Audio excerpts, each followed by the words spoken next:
hapa pale mimi nimekuja Nyeri, nimekuwa na marafiki wengi zaidi hapa.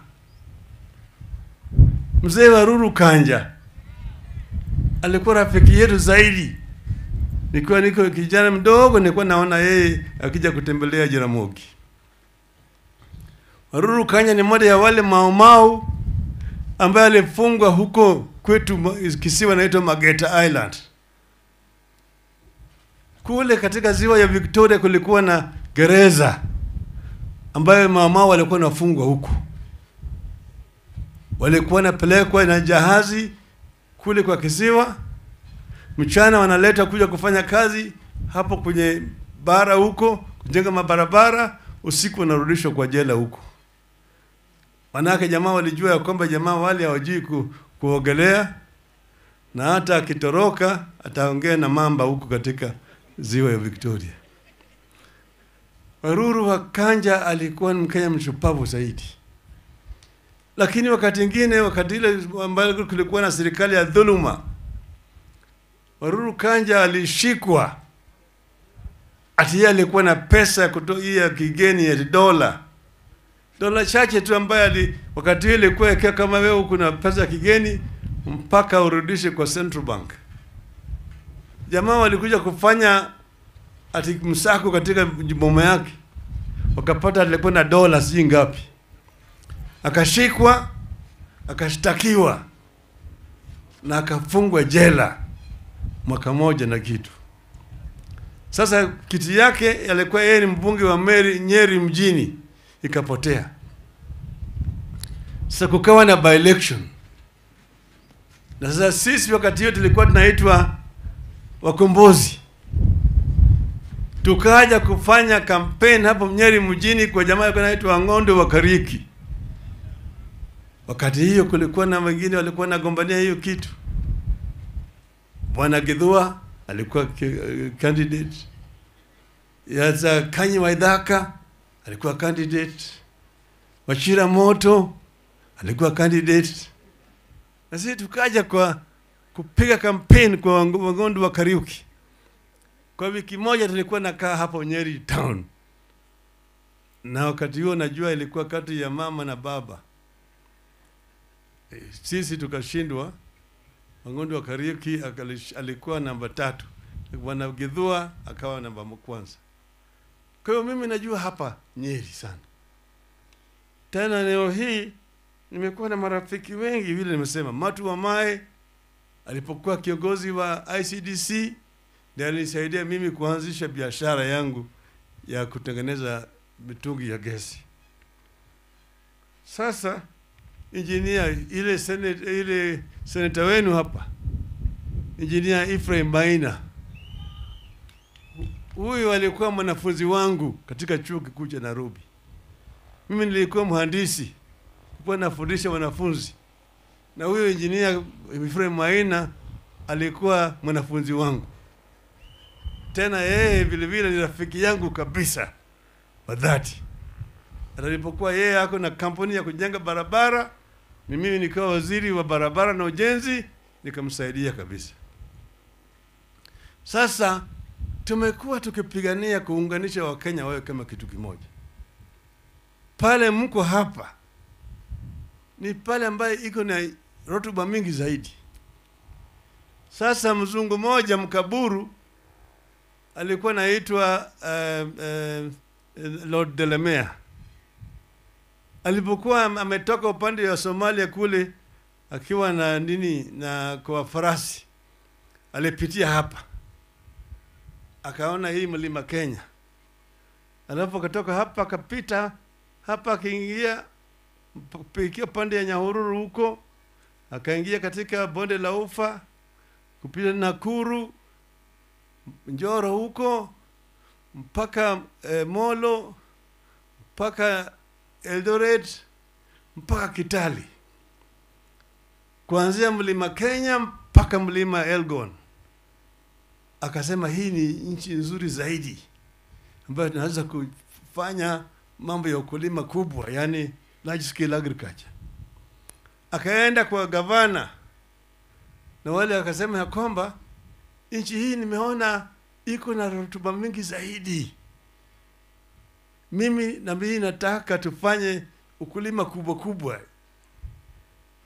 Mimi naweza kuenda Ulaya nilete wazungu wawe kama wakulima hapa.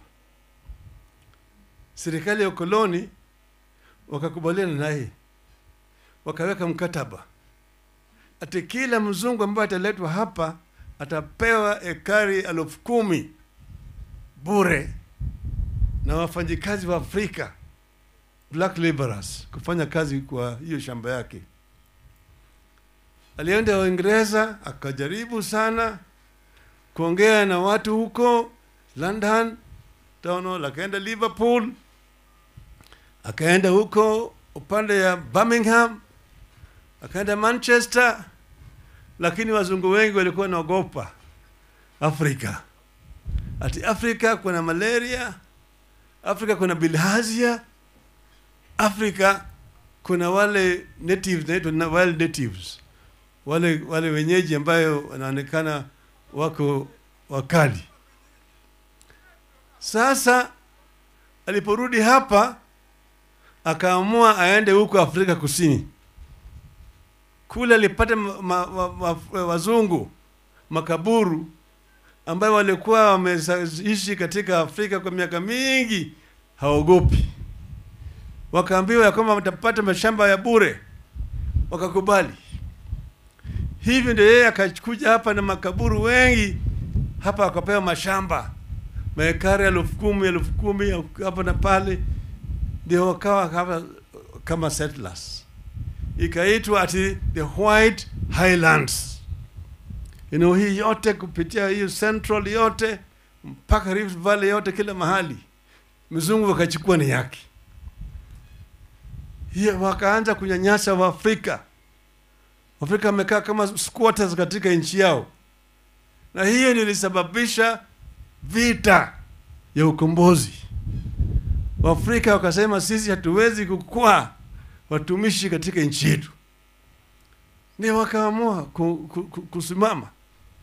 Na hapa Nyeri, hapa ndio vita ilianza. Mashujaa ambao waliongoza vita kupigana dhidi ya mabeberu walitoka hapa. Najua Dylan Kimathi si alitoka hapa. Wengi mageneral Madenge si walitoka hapa. Walipigana kwa kuleta uhuru ili Wakenya wawe huru. Alafu hali hatari ikatangazwa katika taifa letu. Viongozi wengi walishikwa. Niwaambia nyinyi, Uhuru Kanja alikuwa huko jela huko Ziwa Victoria. Wengine waliweka huko Hola. Wengine kule Manyani. Mzee Kenyatta na wenzake wakapeleka Kapinguria na kule Lokitang kafungwa huko. Hali hatari ilikuwa mbaya sana. Wakati hiyo ndio sasa Waafrika wakaungana pamoja ili wakomboe nchi yao. Na wakapigana mpaka baadaye wale ambao walikuwa wamefungwa wakawachiliwa huru, wakaja pamoja. Kenya ilikuwa wakati hiyo ni moja. Wakati hiyo Jaramogi alipokuwa mbunge akaenda kwa bunge akasema Kenyatta na wenzake mpaka wachiliwe huru. Wengine wakasema Jaramogi ni wenda wazimu. Lakini yeye akasema Kenyatta alisema ukweli na mpaka wachiliwe huru. Sasa baadaye Kenyatta aliwachiliwa huru akawa kiongozi. Kenya ikawa imeungana pamoja. Kweli urongo? Hii ndio sababu baadaye mambo yale kufanyika, Wakenya wakagawanyika katika upande ukabila. Ile utawala ikaja ile ya dhuluma, mnajua, ikadhulumu Wakenya wengi. Tukaanza kusema tunataka vyama vingine vikuje. Tulisimama pamoja na Kenneth Matiba na Charles Rubia. Tukachora tukawekwa ndani. Lakini hiyo vita ikaendelea mpaka baadaye wakalazimishwa kutoa section 2A na vyama vikarudi. Lakini tukaja tukagawanyika tena. Kibaki pande hii, Matiba pande hii, Jaramogi pande hii. tukashindwa. Tulipata kura 64%, Nyayo akapata 36%, lakini tulishinda maana tulikuwa tumegawanyika. 97 tena Kibaki pande hii, Raila pande hii, Wamalwa pande hii, Charity Ngilu pande hii, tukashindwa tena.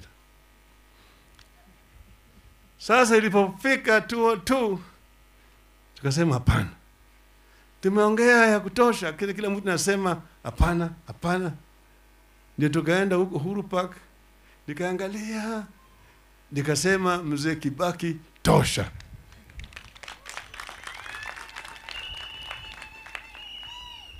Maana yake niliangalia Kibaki alikuwa ako na experience ya kutosha wakati huo. Wengine nasema tu Raila hataki wa Kikuyu. Wakati nilikuwa nasema Kibaki tosha, sikujua yeye ni Mkikuyu. Nilikuwa nafikiri yeye ni Mjaluo au Mluhya. Sinijua yeye ni Mkikuyu. Lakini nikasema Kikuyu ni Mkenya kama Wakenya wengine. Ama sivyo? Ndio sababu tukasema tusimame nyote nyuma ya Kibaki, tuvuke hii mto tuende ngambo hili. Bahati mbaya Kibaki akapata ajali. Tulipokuwa tunatoka huko pande ya Machakos, Kitui. Tulikuwa kwenye convoy. Gari yake nilikuwa mbele, nilikuwa nafuata. Yake ikaanguka kwa ditch. Tukamtoa. Kupeleka yeye hospitali Nairobi. Alikuwa amevunjika mguu, shingo na kila kitu mbaya sana. Watu wakawa na hali ya wasiwasi. Mimi nikamwambia kwamba captain yetu amepata majeraha, ameumia, lakini mpira itaendelea.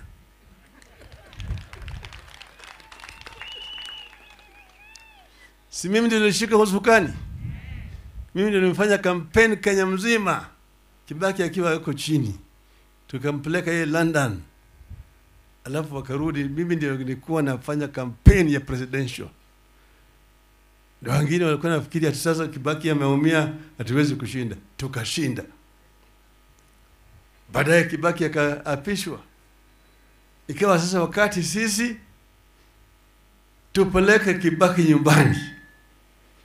Nimetoka na Kibaki Nairobi kwa convoy.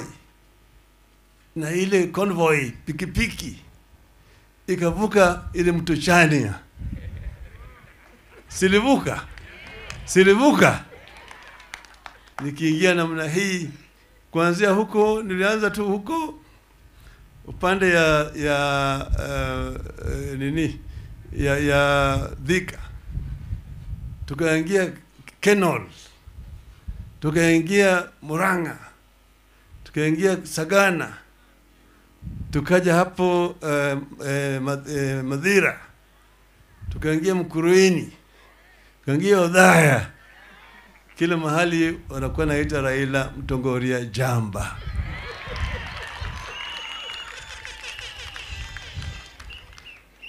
Ama sivyo? Manake mimi nilisema tunaleta uongozi mpaka nyumbani, mpaka Nyeri. Na tukafanya pamoja na Kibaki. Mpaka tena baadaye tukaja tukafanya ile serikali ya mseto, lakini wakati ule tulikuwa ndio tukaketi pamoja, tulipata kama uchumi ilikuwa imeharibika zaidi. Na tukaketi na Kibaki tukafanya mpango zote. Kibaki alileta wale wataalamu ya kujua kupanga uchumi. Tukapanga. Tukaleta kitu inaitwa Ruwaza 2030. Vision 2030. Vision 2030. Hii vision iko na mpango ya kuleta maendeleo Kenya hii, kuinua Kenya katika hali ya ufukara mpaka hali ya maendeleo. To remove Kenya from the status of a third world economy, poor economy, to a middle income economy by the year 2030. Yote tulikuwa tumeweka. Hii mpango ya kuinua uchumi tumeweka katika Vision 2030. Vile tutakupanda ile ya kilimo, kwa upande ya viwanda, kwa upande ya maji, kwa upande ya stima, kwa upande ya elimu, kwa upande ya matibabu. Mpango zote za maendeleo ziko katika hiyo Ruwaza 2030. Ndio sababu tukaanza kwanza na mambo ya kujenzi ya barabara. Kujenga barabara tulianza. Tulipata kama barabara mingi zilikuwa zimeharibika katika taifa letu. Pesa ilikuwa naibiwa. Tukapata kama wakati hiyo uchumi wetu ilikuwa na budget ya shilingi bilioni 500 billion shillings. Na ushuru ambao ilikuwa na rogota ni bilioni 300 peke yake. Bilioni 300. Tukaenda tukaziba mianya hapa na pale walikuwa na iba. Baada ya mwaka moja tukapandisha kutoka 300 mpaka 750. Baada ya miaka 2 ikafika 900. Miaka 3 ikafika trilioni 1. Kutoka bilioni 300 ambayo Nyaya alikuwa na rogota, imefika trilioni 1 wakati hiyo. Tukawa na pesa ya kutosha kufanya maendeleo bila ya kwenda kuomba kukopa huko nje. Yale tulifanya na Kibaki tulikuwa hatuombi nje. Ilikuwa pesa hii tu ambayo unasikia Uhuru juzi alisema bilioni 2 kila siku. Inavuja hapa. Kenya hii iko na pesa ya kutosha. Tukuziba hizo mianya, tutakuwa na pesa ya kutosha ya kuleta maendeleo katika taifa letu.